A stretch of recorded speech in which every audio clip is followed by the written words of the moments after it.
think trust is one of those things. I see this a lot in my work and also just in my own life. Trust is one of those things that just kind of runs quietly in the background until it doesn't. Yep. That's exactly right. I call it the oil in the engine, right? You just, you're like, things are fine. What's wrong? And then the oil starts to run out. And there are what I call low oil indicators. You know how your car light comes on and says, hey, it's time to change it, but we still push it, right? We still go, well, I can go a little bit further. Right. I can go a little bit further, a little bit further. And there's a point where you've gone too far and you've broken the car, right? Well, I think you can there's some low trust indicators in business and marriage, like jumping to conclusions. You know, when things heat up really fast, if I say to my wife, hey, you look really nice today, and she says, what is that supposed to mean? I'm like, okay, things got hot really quick, right? That usually means oil is low. Now, it doesn't mean you have to get rid of your car, right? It just means, hey, there's some low oil indicators. Let's focus on building trust. Time to pop the hood and see what the heck just happened. That's exactly right. Yeah. Yeah. What are some other low trust indicators? I love that concept. The oil light.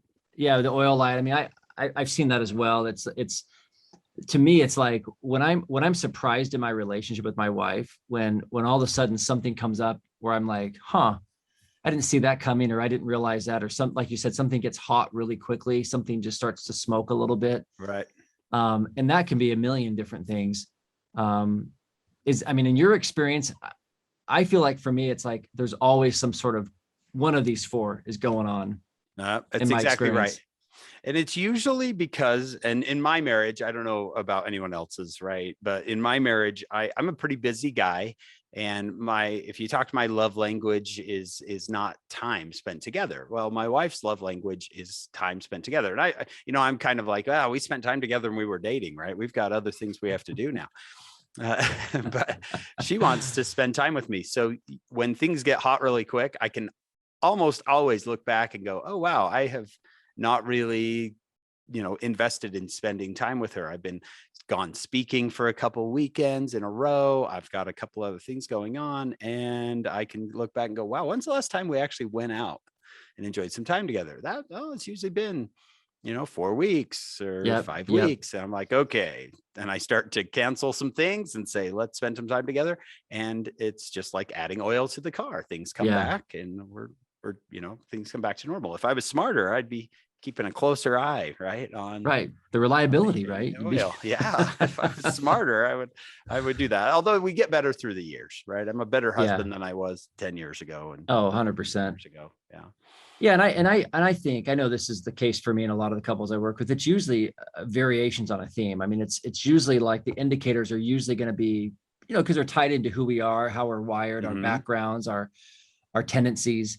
And so I know for me, I would say of those four, the one that probably trip up on the most is the reliability, in terms of just because I can be somewhat impulsive or random or forgetful or disorganized. Right. And so that can create things where my wife is just like a steady rudder right down the middle, right? Super reliable.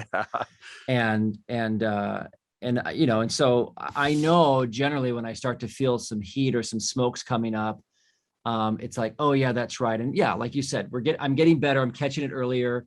I'm working on my blind spots. And of course my wife has her blind spots as well. And every couple does. But when you're really looking at conflict in relationships, I agree. A lot of it does come down to not feeling secure or safe in one of these areas. Thanks for stopping by and watching this little clip of my podcast interview. If you want to catch the full episode with this guest, you can click on the link below. It'll take you to my podcast and you can listen to the whole thing. Once again, I appreciate your support.